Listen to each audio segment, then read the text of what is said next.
I'm Sarah and I'm a student at SRUC and I'm studying garden design. And this is our garden home here, which on all the plants are going to be donated to Marie Curie to go towards the sensory garden. I work voluntary up at Marie Curie. I've been working up there for a few months now. I've taken on to design the sensory garden. And what it was a chap who had his lovely wife Anne, was up at the Marie Curie, and it was her legacy to design a sensory garden, to have a sensory garden.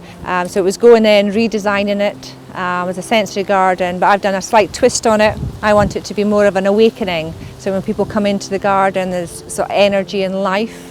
And it's been super working up there because it's actually encouraged people to come out into the garden, which is quite important. So the sensory garden, my design is to enlighten the senses, and I think for people to come out and experience that, it's very healing, it's encouraging.